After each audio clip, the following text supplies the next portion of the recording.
네, 지금부터는 스피드 종목 10 시작을 해보겠습니다. 오늘도 두 분의 전문가님께서 각각 5가지의 종목씩 총 10가지의 종목 준비하셨습니다.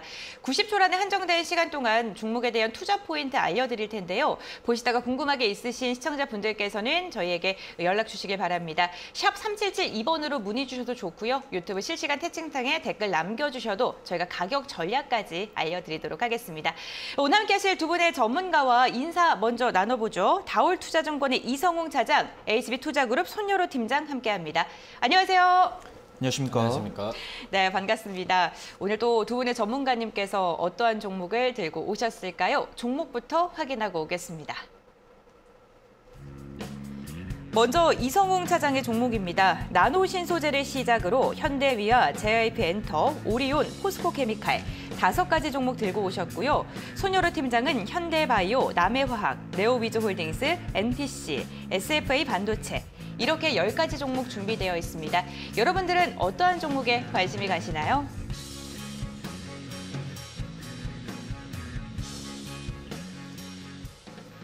네, 10가지 종목 공개가 됐습니다. 편안하게 궁금하신 점 여쭤봐 주시고요. 그럼 투자 포인트 들어보겠습니다. 먼저 이성웅 차장님의 첫 번째 종목. 네, 나노신소재 말씀드릴 텐데요. 나노신소재 같은 경우에는 이제 2차 전지 업체로 분류되지만 실질적으로 본다고 한다면 이 디스플레이 소재 업체라고 볼 수 있거든요. 근데 이제 주가가 좀 반영하는 거는 이 2차 전지 그리고 좀 최근에는 이 태양광 쪽에서도 이 도전체에 대한 이 수요가 좀 늘어나면서 이 주가에는 2차 전지와 태양광 쪽에서의 업황이나 이쪽에서의 실적 추정이나 이런 부분이 그 나노신소재의 주가를 더 상관관계가 높다라고 말씀드릴 수 있겠고, 지금 현재 나노신소재 같은 경우는 이 도전제에 대한 캐파 증설을 늘리고 있습니다. 역시 이제 응급제 쪽에서의 밀도나 여러 가지 이동에 대한 속도 부분을 느리게 하려면 이 도전제에 대한 부분이 필수적이기 때문에 지금 이제 전기차 업체, 또 배터리셀 업체들 같은 경우에는 이 도전제에 대한 수요 부분은 계속 늘어난다라고 좀 볼 수 있겠고, 역시 이제 그 태양광 발전 같은 경우에는 이 전 세계적으로의 그런 트렌드죠. 이제 트렌드라기보다는 이제 산업으로 계속해서 투자하는 부분이 되겠는데, 그렇기 때문에 태양광 쪽에서도 수요 부분은 당연히 늘어날 것이라고 좀 판단이 좀 되고 있고요. 그렇게 된다고 한다면 디스플레이 소재 쪽에서는 어떠냐 실적이라고 볼 수 있겠지만 안정적인 실적을 이제 그 디스플레이 소재 쪽도 가져가고 있다라고 좀 볼 수 있습니다. 특히 이제 삼성 디스플레이가 이 QD OLED 쪽에서의 양산 수율이 지금 85%까지 넘기면서 이쪽에서의 수요 부분은 계속 늘어날 가능성이 크기 때문에 그 나노신소재, 신사업 그리고 본업에 대한 가치 부분은 계속 올라갈 가능성이 크지 않을까 이렇게 판단됩니다. 네, 알겠습니다. 나노신소재 이야기 들어봤고요. 다음으로는 손여로 팀장님의 종목입니다. 현대바이오 첫 번째 종목으로 선정하셨는데 전일 좀 많이 급등을 했고요. 오늘도 조금 급등세가 연출이 되고 있습니다. 개인 투자분들께서 좀 접근하시기 어려울 수도 있을 것 같아서요. 투자 포인트랑 함께 가격 전략도 간단하게만 짚어주시면 감사하겠습니다. 네, 오늘 이제 금요일 날 나왔던 부분에서 눌림목에서 접근하자라고 말씀드리고 했었는데, 오늘도 이제 외인 순매수 들어오면서 어려운 시장 상황에서도 양보를 보여주고 있기 때문에 가격 전략을 좀 시청자분들께 좀 말씀드리는 게 좋을 것 같습니다. 일단 현대바이오 같은 경우는 이제 비타민 C 물질 비타브리드를 원료로 한 바이오 화장품, 약물제 관련 종목으로 알고 계시겠지만 많은 분들이 아시다시피 이제 경구용 치료제죠. CP-코비03으로 해서 경구용 치료제 관련 종목을 알고 계신 분들이 많이 계실 겁니다. 제약바이오 관련 종목이 지금 오늘 처음 주목을 받은 것은 아니고 사실상 이제 9월 8일 예정된 유럽 종약회 예정이 되어 있는데 그와 관련이 있는 ABL 바이오나 HLB 같은 경우는 이제 외인과 기관의 저가 매수가 들어오면서 제약바이오에 대한 투심이 강하게 들어왔다기보다는 해당 이슈는 유감스럽게도 지금까지도 외인과 기관의 매수가 강하게 들어오지 않았기 때문에 유럽 종약회 관련 일정주 관점보다는 저번 주 수요일과 목요일부터 부각된 일동제약이라든가 앱클론이라든가 현대바이오 등 이제 유럽 종약회와는 관련이 없지만 개별적인 임상 모멘텀을 갖고 있는 종목들 위주로 좀 지켜보시는 게 좋을 것 같습니다. 제가 앞서 말씀드린 3가지 종목들은요, 꾸준하게 외인과 기관의 저가 매수가 들어오기 때문에 좀 투자 유효하다라고 좀 말씀드리겠고요. 현대바이오 같은 경우는 이제 FDA 긴급 사용 승인 착수했다는 이슈가 나왔기 때문에 일정주 관점으로 신청을 하는지 그에 대한 승인이 나오는지 이 2가지 이슈를 좀 보시면 좋을 것 같습니다. 저번 주 금요일에 이어서 오늘도 외인의 순매수가 들어오기 때문에 매수 유효하다고 판단되고 있고요. 32,500원부터 일부러 가격 전략 때 천천히 말씀하신 거죠? 딱 5초만 주시면은 가격만. 알겠습니다. 네. 32,500원부터 31,500원까지 매수해 2. 보시고 목표가는 34,000원 이상 보시면 좋을 것 같습니다. 알겠습니다. 네. 가격 전략까지 들어봤습니다. 참고해 보시면 좋을 것 같습니다. 다음 5초는 감안하지 않고 네, 제가 가겠습니다. 빼고 하도록 하겠습니다. 알겠습니다. 네, 이렇게 첫 번째 종목들 한 가지씩 들어봤고 이어서는 이성웅 차장님의 종목 들어보겠습니다. 어떤 종목일까요? 네, 현대위아 말씀드릴 텐데 우선 현대위아 같은 경우에도 이 실적에 대한 부분을 본다고 한다면 의외로 저는 이제 그 자동차 쪽에서의 실적은 좋아질 줄 알고 기계 쪽에서는 약간 떨어질 줄 알았는데 오히려 지금 2분기 실적 본다고 하더라도 자동차 쪽에서의 실적 부분은 생각보다는 추정치 대비해서는 좀 낮게 나오고 기계 부분 쪽 같은 경우에는 예상외로 호조세를 1분기에서 보였다라고 좀 판단되고 있고요. 우선 지금 현재 어쩔 수 없는 게 자동차 쪽 같은 경우에는 이 러시아와 중국 쪽에서의 법인에 대한 부분에 있어서 역시 그 가동률이나 여러 가지 부분에 있어서 또 지정학적 리스크도 있었기 때문에 떨어지는 부분은 당연하다 생각했지만은 뭐 이 정도에 대한 그 실적 추정치 대비해서 낮게 나올 가능성은 좀 약간의 좀 그 실망했다라고 판단되고 있는데 하지만 이제 뭐 기계 부분 쪽 같은 경우에는 지금 우리나라 안에서 자동차 쪽에서의 판매나 그리고 이 건설 투자에 대한 부분에 있어서는 의외로 잘 가지 않았나. 라고 좀 생각이 좀 되고 있습니다. 뭐 그렇기 때문에 이 현대위아가 현대차 그룹의 어떤 수혜를 받는 부분 같은 경우에는 제가 본다고 하더라도 큰 무리는 없다라고 좀 생각이 좀 되고 있고요. 다만 이제 말씀드렸다시피 이 자동차 부분 쪽에 해외 쪽에서의 그런 생산이나 이런 부분이 정상화되고 또 이제 현대차 그룹의 이 전기차에 대한 공장에 대한 증설에 대한 모멘텀까지도 더해진다고 한다면 좋습니다. 좋습니다요. 네, 너무 급격하게 마무리하신 것 같은데요. 아닙니다. 네. 잘 보시면 될 것 같습니다. 알겠습니다. 투자 포인트 참고해 보시길 바라겠고요. 손여로 팀장님의 다음 종목입니다. 남해화학인데 최근 좀 많이 올랐거든요. 네, 조정 안 받고 계속 오를까요? 저는 앞으로 조금 이제 단기 스윙 관점으로 더 갈 수 있다라고 네. 보고 있고요.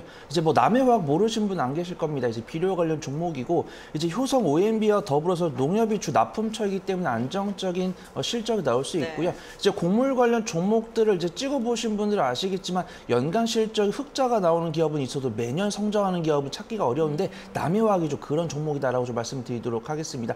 이제 곡물 비료 관련 종목들 올해 초 인플레이션율에 강하게 상승했다가 제자리로 왔다가 이제 어떤 곡물 원자재 가격이나 이제 주가 같은 것도 이제 파동이 있잖아요. 어떤 인플레이션 우려가 사라지면서 뭐 리오프닝에 대한 기대감 때문에 원자재 곡물 가격도 안정을 찾고 있는 부분이지만 다시 한번 3분기와 하반기 곡물 가격이 어느 정도 일정 부분 상승할 수 있다는 부분에 이제 곡물 가격들이 오늘도 이제 뭐 콩 가격은 조금 떨어지긴 했지만 곡물 가격이 오르면서 곡물 관련 종목들은 시장이 하방에 조금 상방으로 반대로 움직이는 모습 보여주고 있습니다. 그 중에서도 우리가 변동성만 가진 종목을 접근할 것인가 아니면 성장성과 변동성, 안정성을 동시에 갖고 있는 종목을 접근할 것인가라고 좀 말씀을 드리고 싶고요. 변동성을 갖고 있는 트레이딩 스킬이 있으신 분들이라고 하면은 뭐 신송홀딩스나 뭐 고려산업이나 대주산업 이런 종목들도 있지만 이제 시청하신 시청자분들 중에 나는 트레이딩 스킬이 없어. 라고 하시는 분이라고 하면은 성장성, 안정성을 고루 갖춘 남해화학을 좀 지켜보시면 좋을 것 같습니다. 지금 앵커님께서 말씀해 주신 대로 3개월 연속 기관의 순매수가 나오고 있고 곡물 가격 상승세가 지속되고 있기 때문에 좋은 실적, 좋은 성장세 보이지 않을까 좀 말씀드려 보겠습니다. 네, 알겠습니다. 다음 종목 이어가 보겠습니다. 이성웅 차장님의 종목인데요. JF 엔터입니다. 투자 포인트 짚어주시죠. 우선 엔터 업체들이 지난주 굉장히 좀 좋았거든요. 네. 본다고 하더라도 이 엔터에선 사사가 있잖아요. 그렇죠. 사사가 있는데 저는 개인적으로 봤을 때도 이 SM 같은 경우에는 약간 대주주 이슈가 해소되지 않은 상태고 그리고 이 YG엔터 같은 경우에는 지난주 굉장히 좀 주가 좋았는데 약간 블랙핑크 효과가 있었죠. 하지만 네. 역으로 얘기하면은 블랙핑크의 의존도가 좀 심하다라고 좀 생각이 되고 있어서 지금 JYP 엔터에 대한 부분을 좀 말씀을 드리는 게 뭐 트와이스도 뭐 재계약을 했고 여러 아티스트 라인업이 좀 다 그 다분화되어 있다. 그러니까 다재 약간 좀 세분화되어 있던 상태가 저는 굉장히 좋다고 판단되고 있고요. 특히 이제 이번에 2분기 실적 본다고 하더라도 이 JYP 엔터 외에 다른 이 엔터 기업들 같은 경우에는 음반이나 음원에 대한 매출 부분이 작년에 떨어졌거든요. 하지만 JYP 엔터 같은 경우는 음원이나 음반 판매가 작년도에 좋았던 걸 본다고 하더라도 이 JYP 엔터가 본업에 가장 충실한 기업이지 않을까라고 좀 판단이 좀 되고 있고요. 물론 이제 본업만 충실한다고 했을 때 한 부분이 뭐 좋다라고 할 수는 없지만은 제가 본다고 하더라도 이 본업에 대한 충실한 부분이 어떤 일정 수준의 실적은 보장한다는 점에서 봤을 때는 이런 그 모멘텀은 제일 중요하지 않을까라고 좀 생각이 되고 있습니다. 뭐 하지만 역시 뭐 MD나 여러 가지 굿즈 산업 같은 경우에도 추가적인 수익은 나오고 있으니까 제가 감사합니다. 네, 알겠습니다. 네, 오늘 다 이렇게 아련하게 끝나네요. 네. 좋습니다. 그런데 하이브는 4사 중에 왜 언급을 안 해주실까요?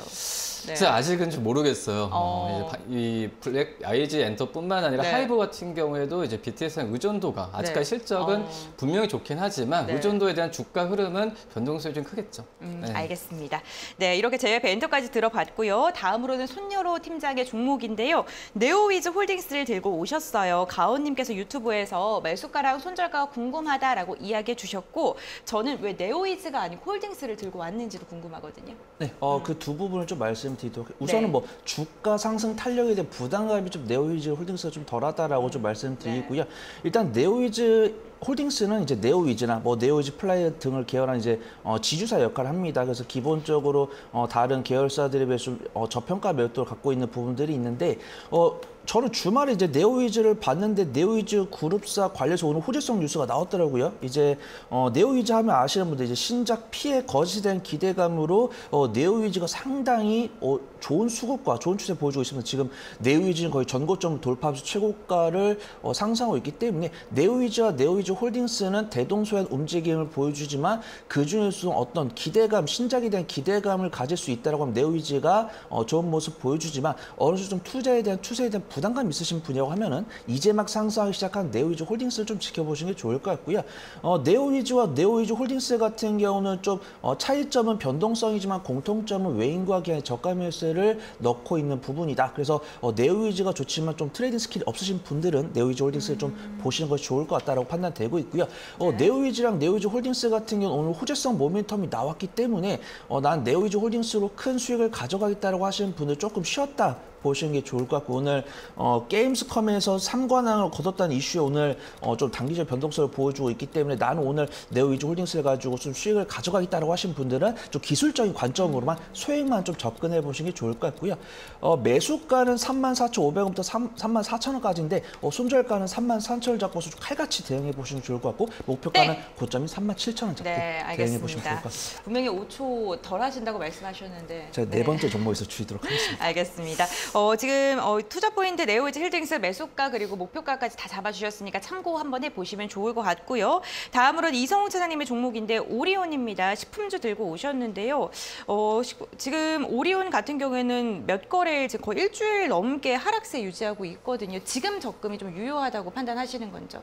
네, 어떻게 보면은 이제 오리온 그뿐만 아니라 제가 본다고 하더라도 음식료 업종이 지금 현재 어떤 거시적인 오늘 시장만 본다고 하더라도 어떤 거시적인 리스크에 좀 많이 좀 자유로운 게 바로 이제 오리온 그 음식료 업종이지 않을까라고 판단되고 있고요.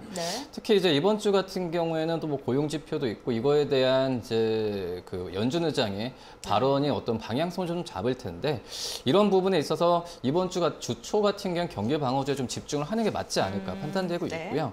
물론 이제 오리온 같은 경우에도 이 7월에 어떤 영업 실적 같은 경우가 뭐 작년 대비해서는 좀 떨어지는 부분이 좀 있긴 하지만 이 결국은 이제 원가 부담에 대한 확대 부분은 결국은 이제 판가 인상으로 오리온뿐만 아니라 뭐 농심, 삼양식품도 그렇고 지금 현재 음식료 업체들이 이 판가 인상에 대해서 좀 올린다고 하더라도 크게 마진 부분이 회소는 좀 안 되는 구조로 가고 있다. 왜냐면은 뭐 아시겠지만 스낵이나 여러 가지 뭐 라면이나 생필품에 대한 먹거리 같은 경우에는 지금 현재 크게 수요가 줄어들 가능성도 적고요. 그리고 해외 쪽 같은 경우에는 아직까지 우리나라의 이런 그 스낵이나 어떤 라면 같은 그런 상품 같은 경우가 수요가 우리나라보다 더 훨씬 높아지고 있기 때문에 어떤 가격에 대한 올리는 부분에 있어서는 마진 부분이 훼손이 될 가능성이 많이 없다라고 좀 판단되고 있습니다. 뭐 그렇기 때문에 이 오리온이나 농심, 뭐 삼양식품 땡. 네. 오늘 좀 네, 머쓱하게 웃으시네요. 네, 알겠습니다. 이성웅 차장님은 오리온까지 확인해 봤고요. 아무래도 금리 인상에 대한 긴축에 대한 우려가 있는 시장일수록 경기 방어주를 좀 집중적으로 보면 좋겠다라고 말씀해 주신 것 같습니다. 다음으로는 손여루 팀장님의 종목인데요. 폐배터리 관련주 들고 오셨습니다. 어떤 종목일까요?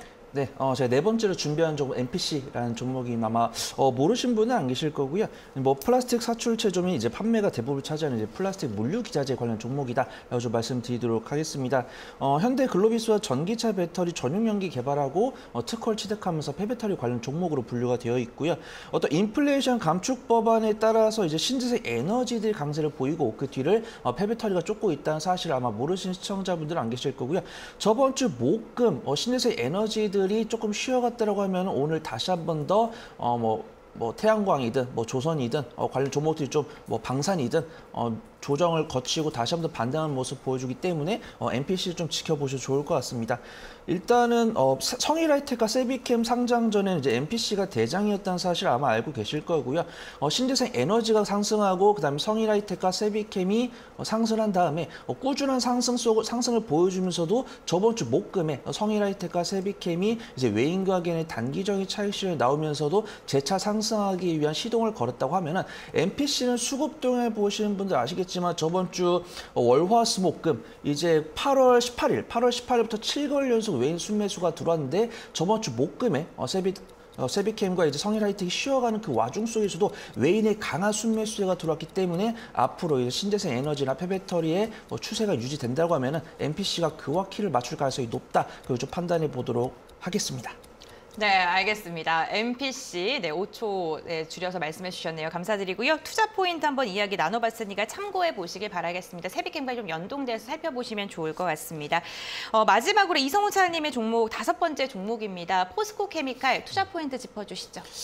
포스코 케미칼 같은 경우에는 아시다시피 2차 전지 양극재, 음극재 만드는 기업인데 근데 물론 이제 양극재에 대한 매출 비중도 크긴 하지만 우리나라 그런 2차 소재 기업들 중에서 양극재와 음극재를 동시에 어떤 좀 이 캐파가 큰 기업들 많이 없거든요.